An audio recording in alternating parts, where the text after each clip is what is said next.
Cameras on. Okay, welcome to the advisory board of athletic training for our May 1st meeting. And I would like to call the meeting to order. It is 8 o'clock and ask everybody to make sure that they mute their microphones until it is your turn to speak. And make sure that you announce your name before you speak as well, so we can have that on record. So welcome everybody. Thank you for being here. Moving to item B on the agenda. Angelica, could you call roll, please? Yes, ma'am. Michael Fitch, Here. Ronald Aber, Present. Dr. David Schmidt, Here. David Weir, Here. and Presiding Officer Brittany Webb. Here. You have a quorum. Thank you very much. Now moving on to item C on the agenda, I would like for Robert Reyes, Assistant General Counsel, to be able to speak about government training. Thank you, Chair Webb. My name is Robert Reyes, Assistant General Counsel. I'll be offering you all a quick open government training this morning. So let me share my screen with you all.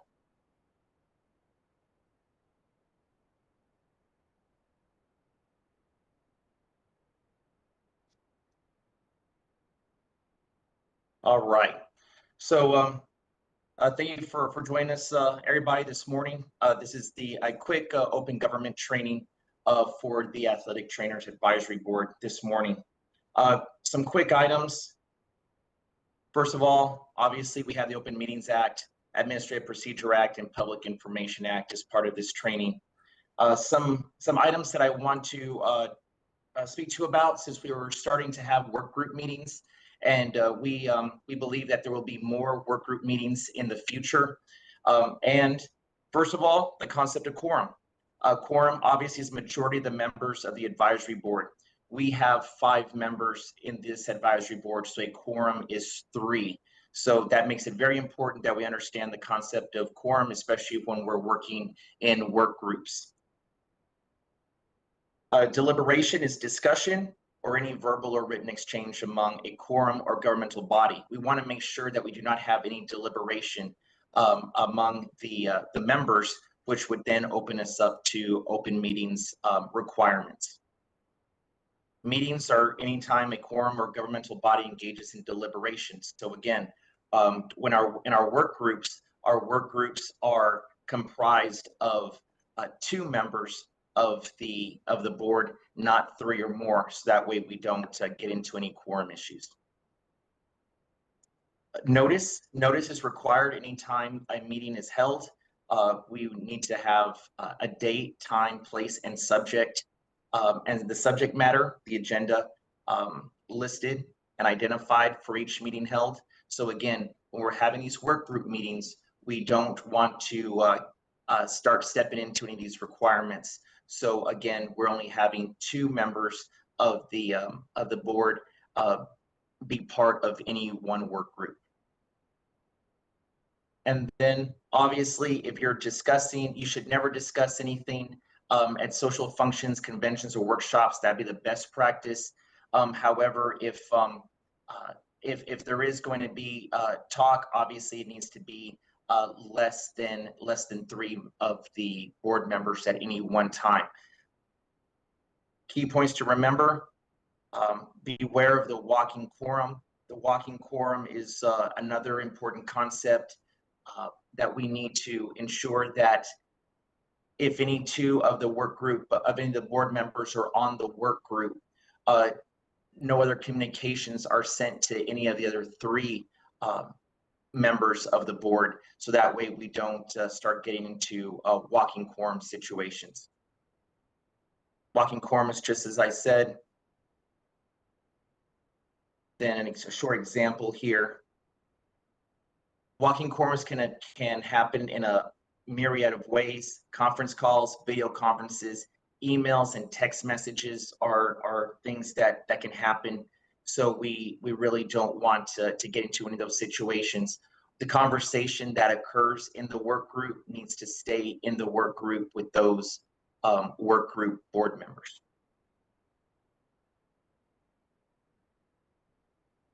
Again, some quick best practices for open sessions. If we have any violations of the Open Meetings Act because of walking quorums or anything of that nature, there are civil remedies as well as criminal penalties that can be assessed.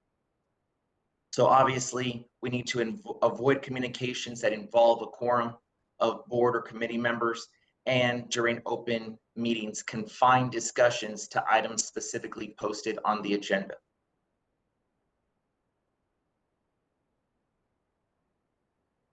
Want to go over rulemaking and the Administrative Procedure Act with you all, since we are going to be reviewing the rule set that implements 2 House bills that update the program for us. Again, a rule is a statement of general applicability made by a state agency that implements, interprets, or prescribes law or policy, which we're doing at this time. What a rule is not: sources for rulemaking, legislative changes. This is the this was the source of the rulemaking that will be that you all will see later on in this meeting. Rule petition. This next slide is important. I wanted to show you where we are in the rulemaking process. We are here at this second advisory board meeting in blue. If there is a vote this after or later on in the meeting in favor of proposing that the rules be adopted by the commission at the meeting, we'll hop onto this step, and then the commission will be able to take a vote on it as well. So we're very close to implementing the rule, or recommending that the current rule set up for adoption is recommended, and moving forward, so that way we can move on to other business that the advisory board has prioritized.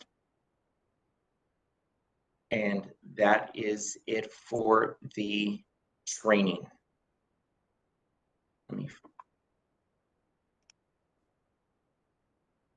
one moment while I quit sharing my screen.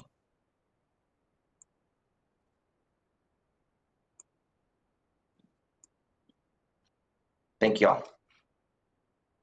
All right, thank you very much. Now moving on to item D is the approval of the minutes from our February 12th meeting, and ask for any comments right now on the minutes that we received. I do have one that we have already taken care of, but it is on page 1, the paragraph just above the last paragraph, so the second to last paragraph, the word on the last sentence should be published and not public. And so that is taken care of. So does anybody have any comments other than that?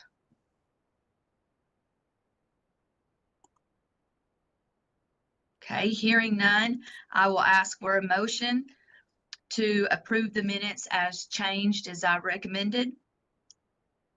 So moved. Sorry, Second. David Weir, board member, so moved. And David second, Schmidt, second. Dr. Schmidt? and Angelica, Yes, ma'am. would you Michael like Fitch? to? Oh, sorry. Michael Fitch, Yes, approve. Ronald Abear, Approve. Dr. David Schmidt, Approved. David Weir, Approve. and Presiding Officer Brittany Webb. Approved. Motion passes. All right, moving to item E with public comment. The advisory board did not receive any public comments for this meeting. So moving to item F for the staff reports, and Regina Horton for License Division, if you would like to present. Good morning, advisory board members. My name is Regina Horton, and I am the team lead for the medical and health professions team. And I will be providing the statistics reports for the athletic trainers program. You guys should have a copy of this report in front of you. I'm not going to go over the first three columns for the fiscal year 2022 through first quarter fiscal year 2024.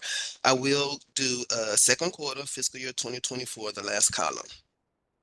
So for second quarter fiscal year 2024, we issued 58 new licenses and we renewed a total of 439 licenses. 437 licenses were renewed online, and that gives us a 99% rate for online renewals. That gives us the total population for this is 4,429. And then for temporary athletic trainer licenses issued for second quarter fiscal year 2024, we had a total of 4. This concludes my statistics report. Do you have any questions?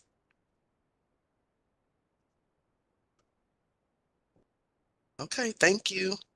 Have a nice day. Thank you very much, Regina. You're All welcome. right, Education and Exam Division, John Schildwachter. Good morning, presiding officer and board members. My name is John Schildwachter, and I'm with the Education Examination Division, and it's my pleasure to present our statistics to you today. The first screen you have there in front of you is the overall exam statistics, pass fail rates, and the total overall rate for last fiscal year and this fiscal year up through the end of March. You can see that the numbers stay fairly consistent between the two fiscal years, and there doesn't seem to be any noticeable blip or anything like that.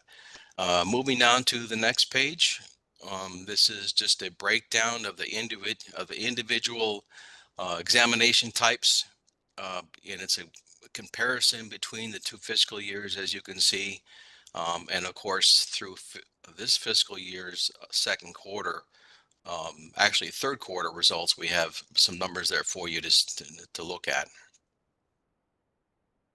Can move on to the next screen here, and this is the jurisprudence examination.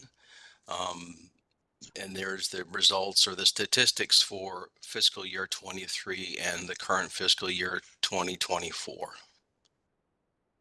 That concludes my report for today, and I'll be happy to entertain any questions you may have, and I'll do my best to give you an answer. I don't have a question. I just have a statement on the second quarter, comparing from 23 to 24. We're going in the right direction. The rate was up just a little bit, almost 10%. So I think that our colleges are doing good in educating, and our numbers are going up. Yes, ma'am.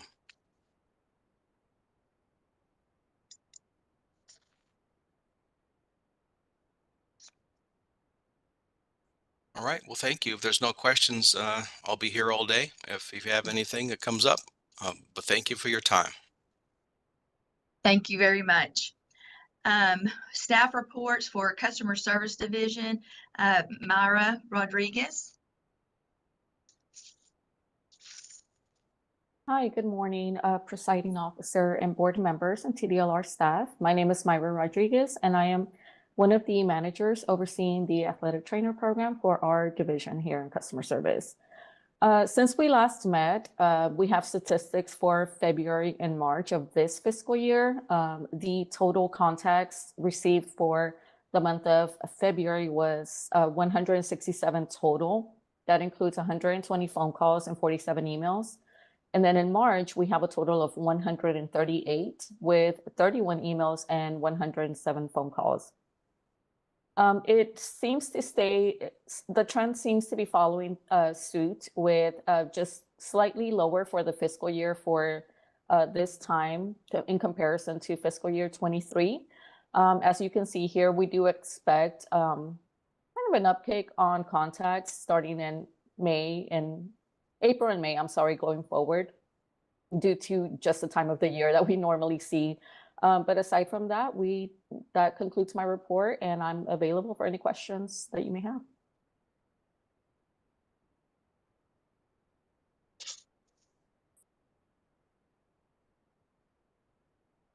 Thank you. All right, thank you very much. Now, Enforcement Division, Shauna Almusk. Am I saying that right? It's Almashuk. Almashuk. Okay, sorry about that, Shauna. Thank you very much. No worries at all. Good morning, board members. My name is Shauna Almashuk. I'm a prosecutor for the Enforcement Division. I believe these presentations are usually conducted by Victoria Meza. However, you may have heard she's left the agency. She will be missed greatly, and we wish her all the best in her future endeavors. I'll be presenting the report for you today, and I will cover key statistics and case highlights. So at the very top, you have the division's performance measures, which are reported to the legislature. You will notice that between February of fiscal year 2023 and February fiscal year 2024, the percentage of complaints receiving disciplinary action has decreased. In the next section is the criminal history review for applicants who may have disqualifying criminal history. And as you can see, none of the athletic trainer applicants were denied licenses based on their criminal history. And these cases are handled by our criminal history prosecutors.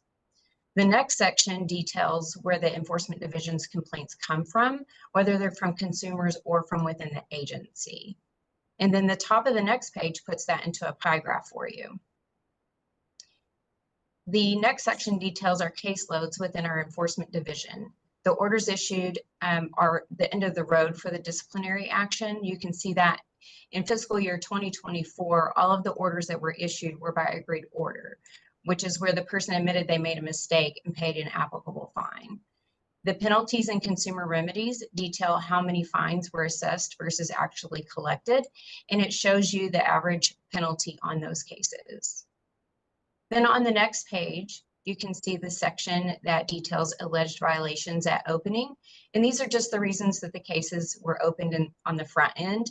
And then the very last section details the violations which resulted in disciplinary action, the type of cases that we did take action on.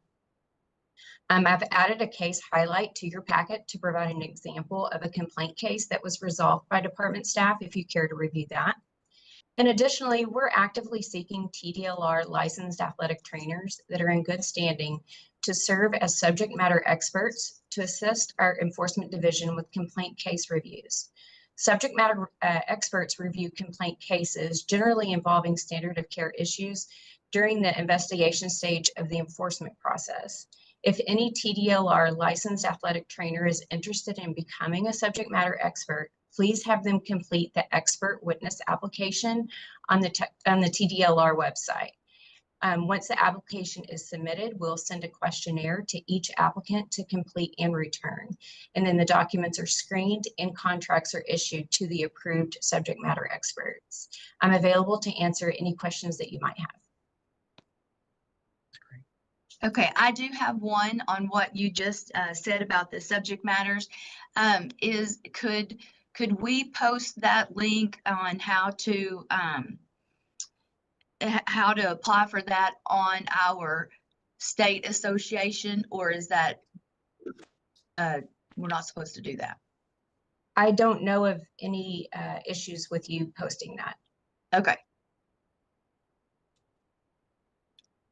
Joseph Hebert here, board member. I would like to make a comment, and it's this. I appreciate the Enforcement Division and everything that you guys are doing, because you are helping protect our profession, maintaining the overall perception of us as clinicians, and that is incredibly important, and genuinely appreciate that.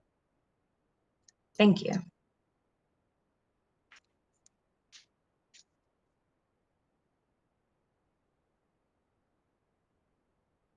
Any other questions for Shauna or comments?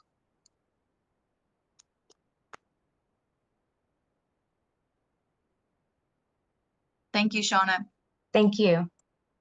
All right, I would like to go to the Compliance Division. Stuart Myrick, please. Stuart Myrick, Compliance Division. Good morning, everybody. You see my report there. Not much to add. I'll make one little caveat. It does mention about my attendance at the upcoming BOC Care Conference. That's a conference they hold every 2 years. They bring in regulators from all over the country, talk about the current trends in regulating athletic trainers, find out all sorts of stuff. Actually, David Weir and I went to that many years ago, and I've gone several times since. It's actually a pretty interesting conference, and plus you get to meet a lot of folks that are doing the very thing we're doing here. They're doing it in their states. It's fun to learn from them. So outside of that, the report's there. If you have any questions, I am here to answer the best I can.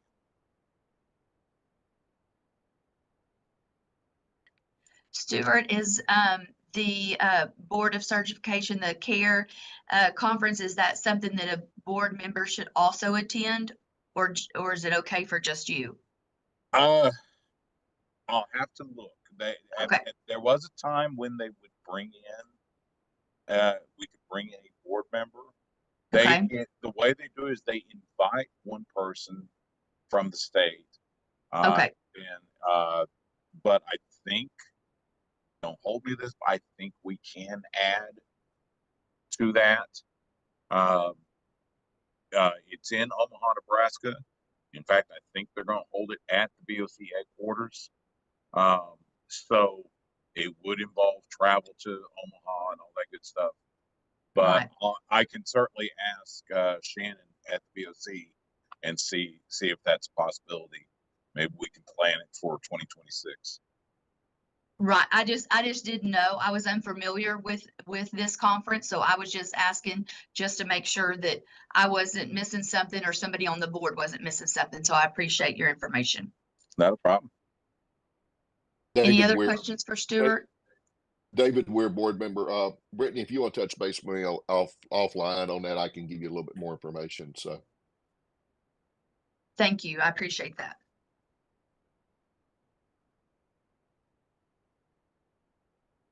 Thank you, Stuart. Thank you. All right, the executive office update. Brandy Myers. Good morning, Presiding Officer and board members. Brandy Myers, Deputy Executive Director. Wanted to give you the update on our strategic plan. So every 2 years, we're required to do a strategic plan. This gets turned into the Legislative Budget Board and to the governor's office, and other legislators see it and everything like that. And so this report is kind of what our goals and our strategic initiatives look like for the next 5 years. So we're looking at a plan that includes 2025 through 2029. And for TDLR, this is not a just check the box task. It's not just a get it done. We are very invested in this, and we go out and we get the input from our stakeholders internally and externally.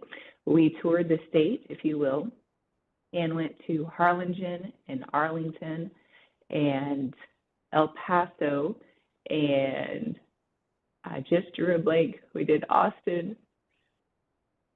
Somebody help me out. What was the other Austin, city? Arlington, Harlingen, El Paso, and Houston. There we go. Houston, yeah. Sorry. And so we went to all of the cities, and our Austin event was also held virtually. When we hold these events, we're asking our stakeholders 4 questions, and we're asking them, what are we doing well? What can we do better? If you were king or queen for the day, what rule or policy would you change? And then also we asked them in the next 5 years, what type of changes do you see coming to your industry? We did have athletic trainers present in our sessions, and so that was very exciting that your industry was represented during this process. And so now the agency is in the next step of reviewing all of the comments that we've received. We've probably received well over 10,000 comments. So we're putting those into buckets and looking at them and seeing what we can do with them, and taking into account all of the information that we received. And we'll be putting together our strategic plan. It is due on June 1st. And so we're in the editing process as well of that right now. So stay tuned. When it is completed, it will be published on our website, and that's where we are with that. So thank you to everybody from the athletic trainer industry that participated in this plan. We really do care about the feedback we get, And so we appreciate everybody's participation. And that's the end of my update. I'm happy to answer any questions.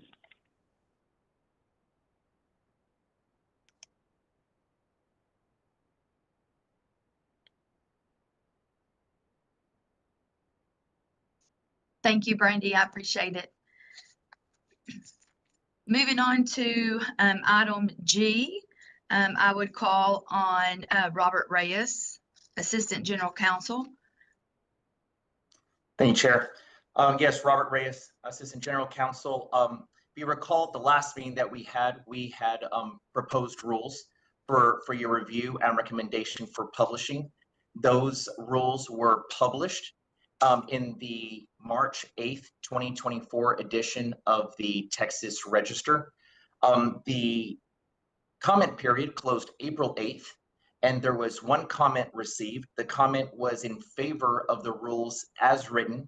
The commenter made sure to state that, made sure to opine that it was not the intent of the legislature to expand the scope of practice of the licensees.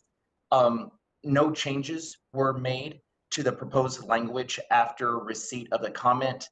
The language is in your materials, but I will share my screen here to show them to you once again. All right, here we go. So just as you all, just as the board reviewed it during the last meeting, and just as they were published in the Texas Register, no changes were made. You do not see any double underlines or double strike throughs or anything like that. So they came through public comment fully intact.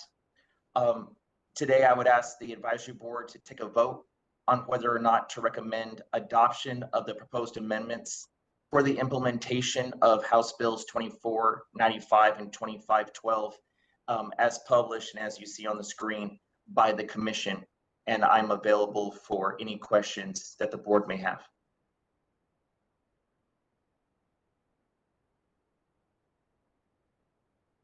David Ware, board member. I make a motion to proceed with the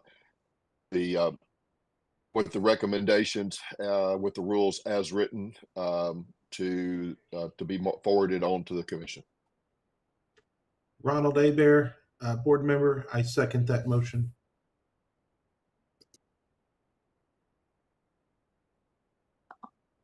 All right, so we have a motion to recommend adoption of the proposed amendments for implementation of House Bill 2495 and 2512. Angelica? Yes, ma'am. Michael Fitch, Approve. Ronald Abear, Approve. Dr. David Schmidt, Approve. David Weir, Approve. and Presiding Officer Brittany Webb. Approved. Motion passes. Thank you very much. Moving on to H on the agenda, it's the Standard of Care Workshop update from August the 7th of 2023. We didn't have that the last meeting when we needed to talk about this and just give an update. The recommendation from that work group was to just draft language to make sure that we had a formal agreement with the physician under the delegated authority and then practicing. And so we talked about that and looked at maybe requiring the physician's name and license number on the athletic trainer's renewal application, just to make sure that everybody is working under the scope of a physician. And then we talked about rules that needed to be drafted to allow hours that athletic training students receive during the summer in their internships. And we talked about substituting the word clinical for work. So they get their clinical experience and not work experience, because it is clinical in nature. And then we also talked about adding the practical exam in June to, so we could have 3 exams in the calendar year for our licensed athletic training exam. And then we talked about maybe a dashboard showing the individual applicant status in real time so that our applicants to the exam could go and look. And then TDLR is looking into that because right now the current system that they have does not support that type. And so that's on their to-do list to look at. And that concludes my report from August the 7th, if anybody has any questions.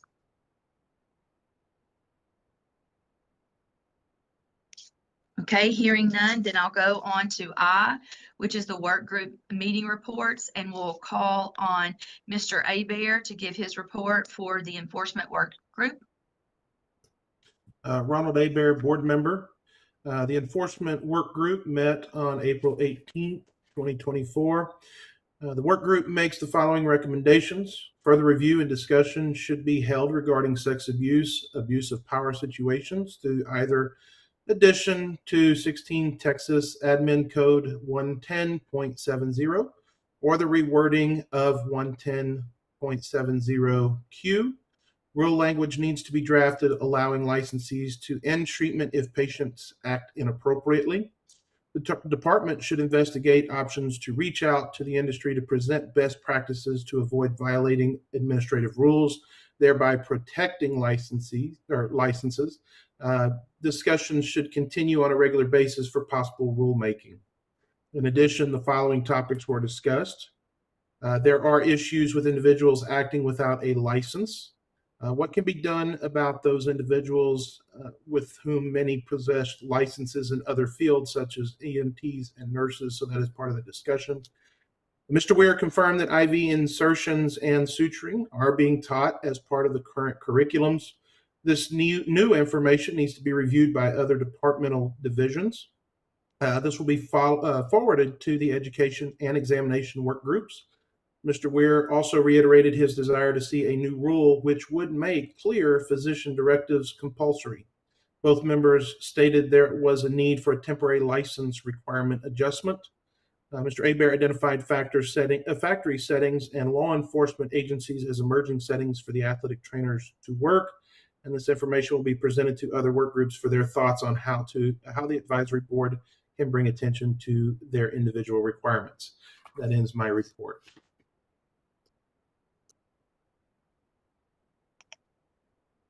Thank you very much. Moving on to number 2. So education and examination workshop, which Brittany Webb, chair, will give that report. And our meeting was on April the 22nd of 2024. And the educational exam work group discussed the requirements for temporary license and the requirements to be able to pass the written portion of the license exam to become eligible for temporary license. And so we are looking at moving forward with that. We have to look to see if the PCR system, so the online licensing system, can make those changes in a timely manner. And so we're looking, or TDLR is looking in with their vendor on that. And so that is what we worked on during that meeting. That concludes my report. If anybody has any questions on that.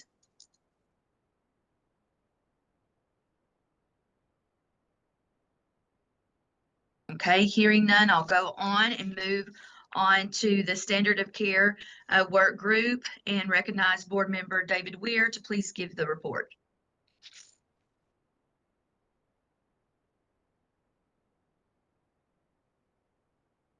Our standard of care work group basically is trying to identify one of the biggest focuses that we're looking at is actually having a written delegated authority agreement set up between physicians that are supervising their athletic trainers.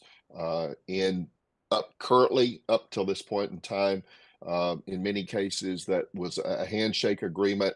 And we feel like at this point in time, the board needs to look at rulemaking to actually have a formal agreement that is written in which the physician and their license is identified, as well as the current our current licensees are identified as to what are the appropriate things that that physician is fine or able to supervise our licensees to be able to do. This is not something that's specific to any individual. It's certainly as we work under a physician, those things need to be in place to identify through that oversight. And so that's one of the things that is from our standard of care work group that we're looking at trying to move forward with that requirement. As also reported earlier, discussions are being had as to how best to identify that, whether that's simply a identification upon renewal of who that physician is and that is in place.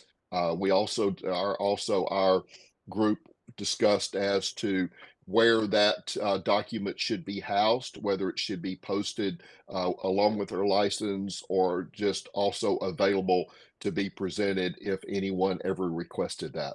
So that sums up my report. And so thank you. David Schmidt, board member. David Weir, I have a question. We know that physicians are supposed to supervise athletic trainers. Can chiropractors or podiatrists supervise athletic trainers? Dr. Schmidt, I'm going to yield the floor to Mr. Reyes from a legal standpoint, to answer that question. Dr. Schmidt, Robert Reyes, Assistant General Counsel. I do not have the rules in front of me. From memory, I do not believe that is the case. I will go back through the rules and the statute to ensure that my answer is accurate, and I will email the entire board my response. But just a pit of the stomach reaction, I do not believe that is the case. I believe DOs may be able to, as well as MDs, but not any sort of chiropractor or any other allied medical professional. But I will email the board. Thank you for that question. I will email the board, and Helica will be copied on that as well to ensure that you receive that answer here by the end of the business day. Thank you. Yes, sir.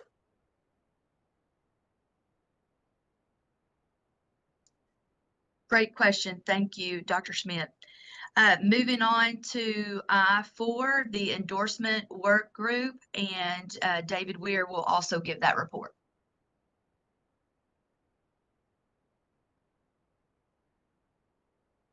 Chair Webb, Robert Reyes.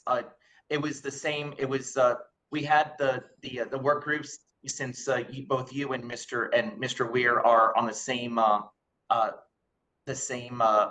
work groups there. We actually combined those into the same meeting. So I just to handle the confusion or anything like that. We have the same notes. My apologies for putting them into the same document, but they are the same. Both things were handled at the same time, since you all are both members of the same work group.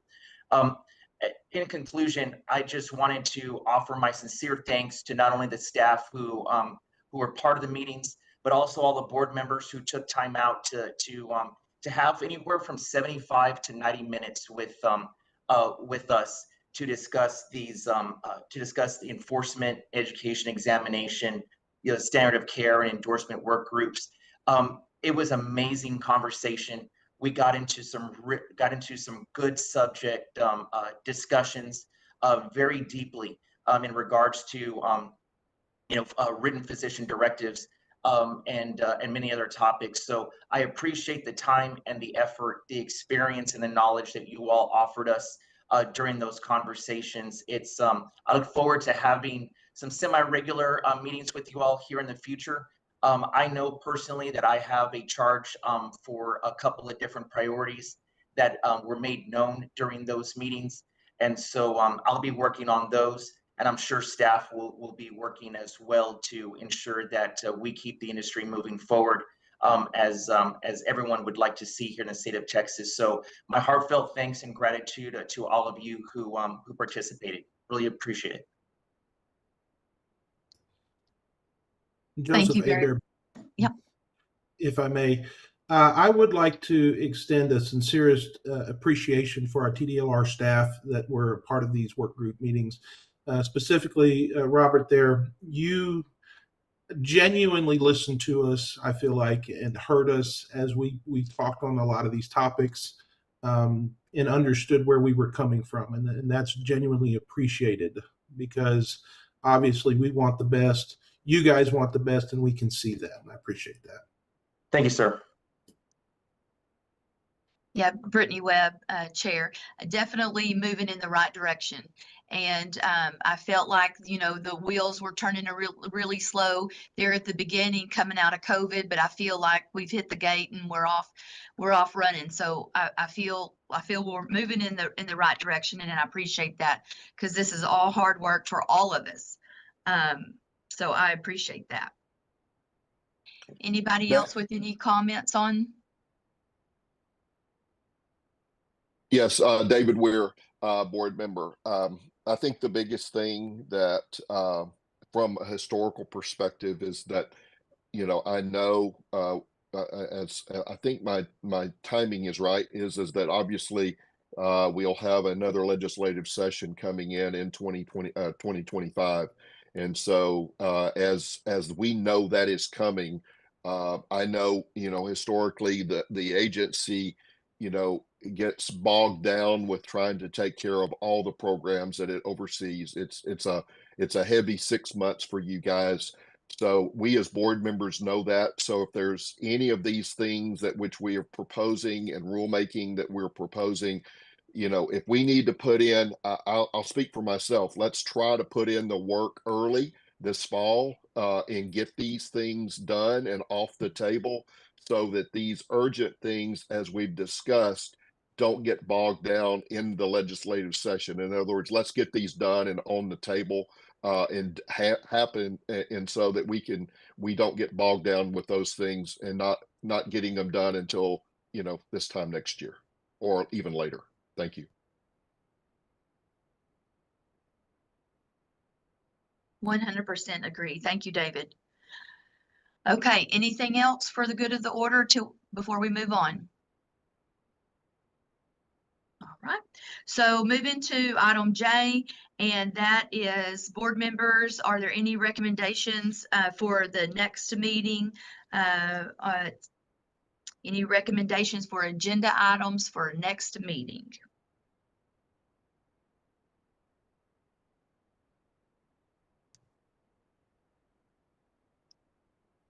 Okay, I would just say, given a work group report, because hopefully we'll meet again before we have another board meeting. So, and then when we get off of here, and if you hear, you know, think of something, then you can always email Angelica.